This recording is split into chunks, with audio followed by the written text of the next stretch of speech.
Start करें फिर। Okay, आप अगर ध्यान देंगे तो टॉपिक का नाम क्या लिखा है बोर्ड पे, जरा पढ़ना। Importance significance of business environment. ये बात तो आप जानते हो अच्छे से कि बिजनेस एनवायरमेंट का मतलब क्या होता है। बिजनेस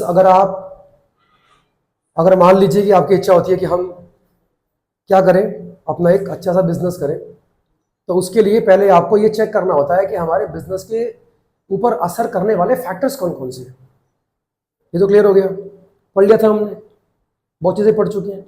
लेकिन आज हम ये पढ़ने वाले हैं कि बिजनेस एनवायरनमेंट को अगर हम स्कैन करते हैं या उसके बारे में लगातार जानने की हमको जरूरत क्या है, वही पढ़ने वाले हम इंपॉर्टेंस के बारे में कि अगर हम बिजनेस एनवायरनमेंट के बारे में ठीक से नहीं समझेंगे तो हमें नुकसान क्या है। इंपॉर्टेंसेस के बारे में हम बात कर रहे हैं। तो आप अगर देख पाएंगे तो यहां पर पहला पॉइंट क्या लिखा हुआ है, enables business to identify opportunity, जरा पढ़ना फिर से, and getting the first mover advantage। मतलब क्या हुआ इसका, देखो, enables the business to identify opportunity, इसके अंदर आप अगर देखें तो दो सेंटेंसेस को मिक्स किया गया, एंड बीच में आ गया, एंड ने दो सेंटेंसेस को आपस में जोड़ दिया है।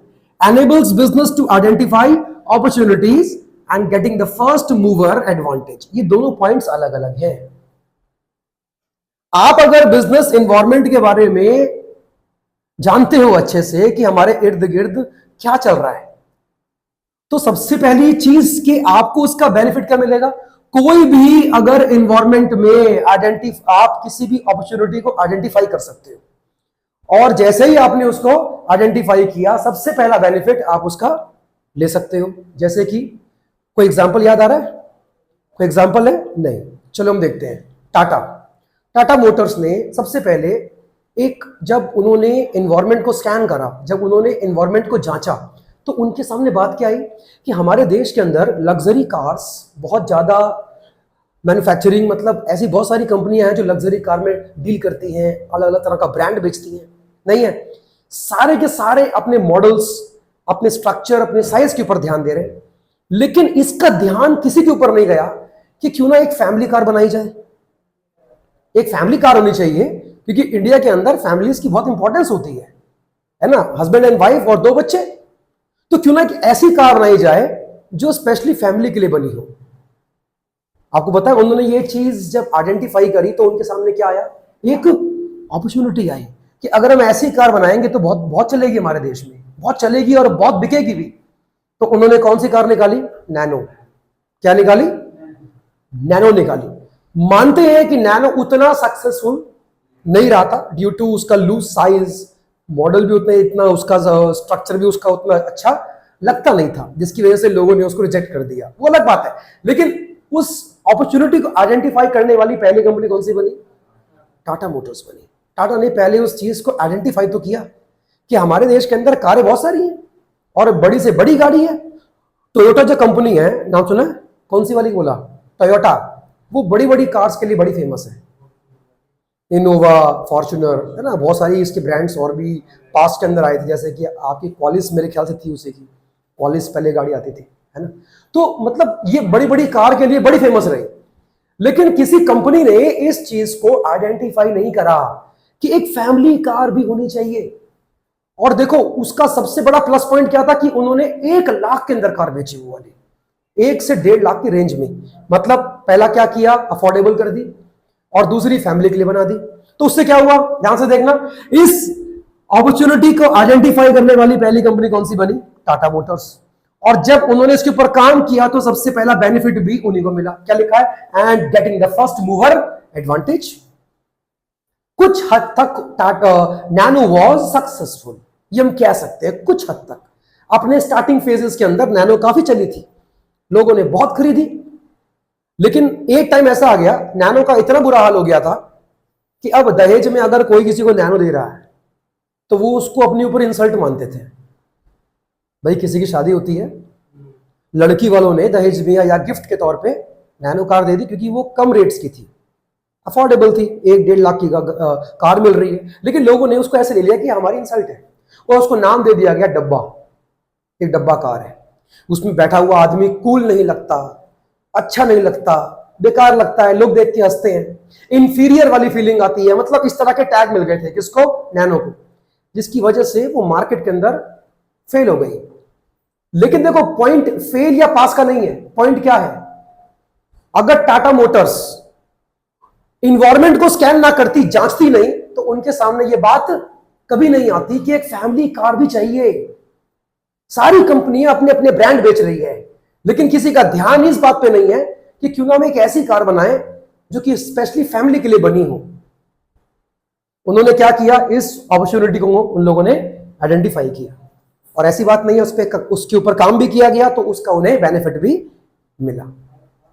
क्या मानती हो वाकई में नैनो अगर थोड़ा सा स्ट्रक्चर में अच्छी होती, शेप में अगर अच्छी होती, तो बहुत चलती, क्योंकि अफोर्डेबल थी। हमारे जो देश के लोग हैं वो प्राइसेस की तरफ ज्यादा क्या होते हैं, अट्रैक्ट होते हैं। यस, ये पॉइंट है। मैं आपसे बाहर की बात नहीं कर रहा हूं, जहां पे रिच लोग रहते हैं, अमेरिका, यूके, मैं इनकी बात नहीं करता, क्योंकि उनके लिए प्राइस इतना मैटर नहीं करता है। इंडिया में जब वो लोग नहीं आते घूमने के लिए, जब आते हैं टूरिस्ट, 50 रुपए की चीज वो 500 की लेके जाते हैं। मतलब इंडिया के लोग उनको इतना ज्यादा क्या करते हैं, ठग करते हैं उनके साथ, फ्रॉड करते हैं।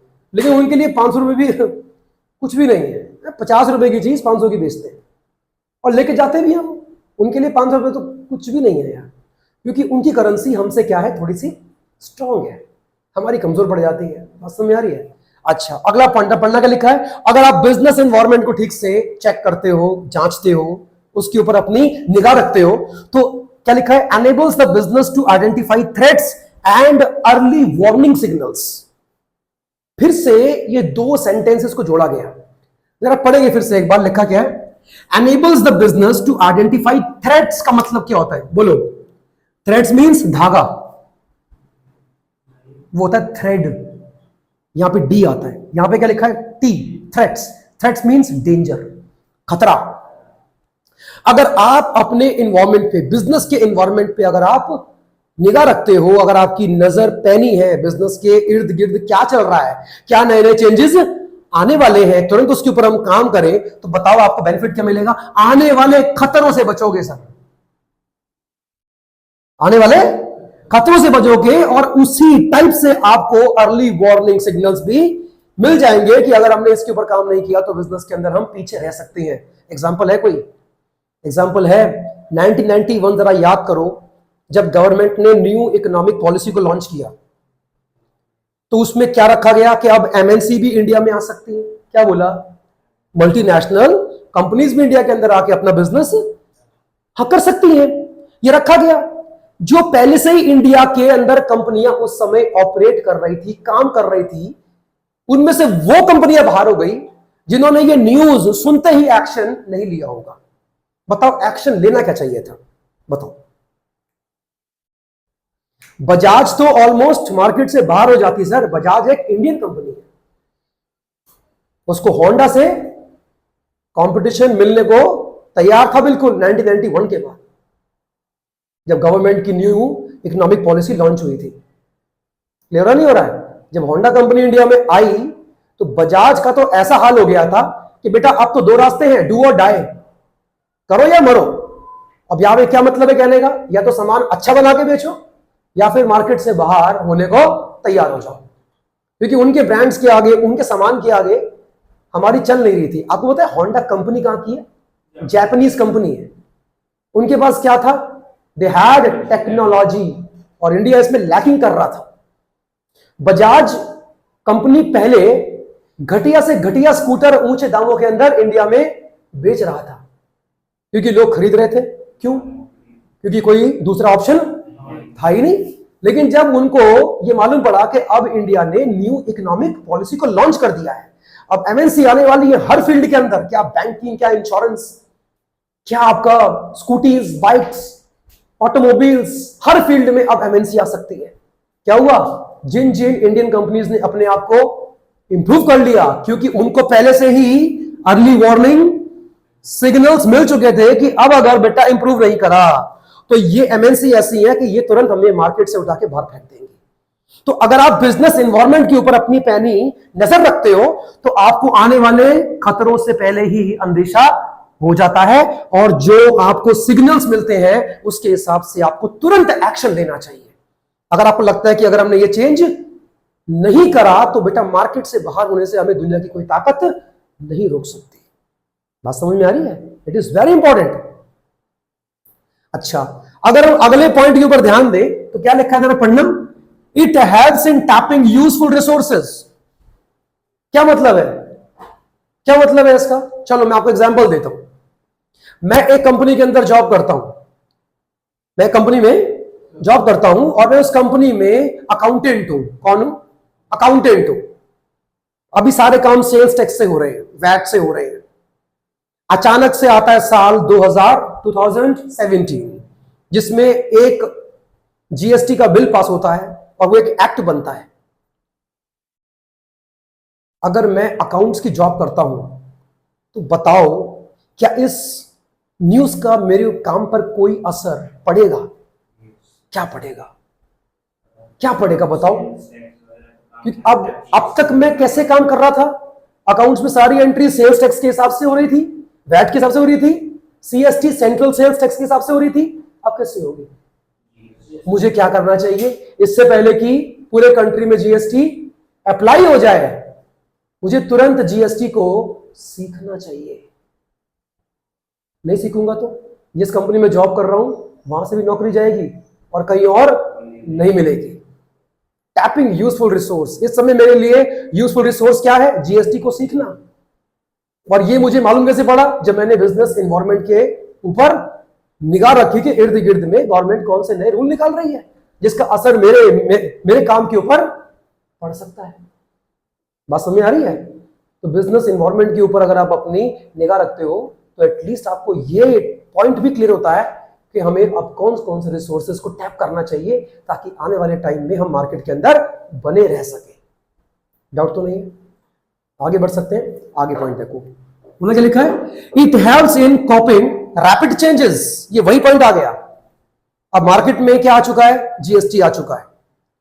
अगर मैं बिजनेस एनवायरनमेंट के ऊपर अपनी निगाह रखूंगा तो तुरंत मैं इस चेंज के साथ अपने आप को एडजस्ट करने के लिए तैयार रहूंगा। तैयार क्यों रहूंगा? क्योंकि मुझे ये बात मालूम है कि अगर मैंने टाइम के चलते इसके हिसाब से अपने आप को ढाला नहीं तो क्या हो सकता है?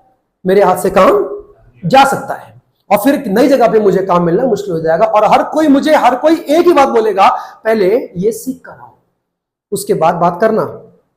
चलो एक एग्जांपल और लेते हैं। अभी तक मैं जॉब कर रहा हूं जिस कंपनी के अंदर, वहां पे हाथ से अकाउंट बनते हैं। अब क्या आ गया? कंप्यूटर आ गया। मुझे क्या करना चाहिए? या मुझे न्यूज मिलती है कि अगले साल तक इंडिया में कंप्यूटर नाम की चीज आ जाएगी और सारे के सारे अकाउंट्स कंप्यूटर पर ही बनेंगे। तो मुझे बताओ आज मुझे क्या करना चाहिए?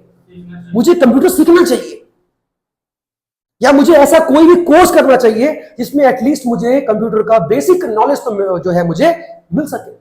और इससे पहले कि पूरे देश पे कंप्यूटर क्या हो जाए, हावी हो जाए, मुझे तुरंत उसको सीखना चाहिए। ऐसा करने से क्या होगा? It will help me to cope with rapid changes. Clear हुआ? इट इज वेरी इंपॉर्टेंट कि आप बिजनेस एनवायरनमेंट के ऊपर अपनी निगाह रखो और उसके हिसाब से अपने आप को हमेशा ढालने के लिए तैयार रहो। अभी हम क्या सीखा? मैंने, आपने भी क्या सीखा और टीचर्स भी इस समय क्या सीख पा रहे हैं? सोचने वाली बात है। आप देख रहे हो कि अब टीचिंग यूट्यूब पे ज्यादा फेमस हो रही है। अरे जो कोचिंग ऑफलाइन जो टीचर्स कोचिंग पढ़ाते हैं, अब उनका बिजनेस उल्टा डाउन जा रहा है। उल्टा यूट्यूब पे टीच करने वालों की इनकम उनसे ज्यादा हो रही है। उन्हें क्या करना चाहिए? आप बिजनेस एनवायरनमेंट को जब देख पा रहे हो तो आपको समझ में क्या आता है? क्या करना चाहिए? सब टीचर्स को अपने आप को यूट्यूब पे कन्वर्ट करना चाहिए। और जिन जिन लोगों ने टाइम पे चलते ये काम नहीं करा वो मार्केट से बहुत जल्दी बाहर हो जाएंगे। देख लेना यार, जब तुम्हें यूट्यूब पे इतनी बेहतरीन वीडियोस मिलती हैं अकाउंट्स की, बीएसटी की, इको की, हर चीज की मिल रही है फ्री ऑफ कॉस्ट और क्वालिटी में बेहतरीन, तो कोई पागल थोड़ी ना है कि पैसे दे के जाएगा और मतलब उसी चीज को वहां जाके पढ़ेगा। नोट नहीं किया क्या आप लोगों ने? आज से 10 साल पहले जब यूट्यूब इतना फेमस नहीं था तो मैंने क्या चीज नोट करी थी कि कोचिंग सेंटर्स में भीड़, क्योंकि ट्रेंड तक था नहीं इसका।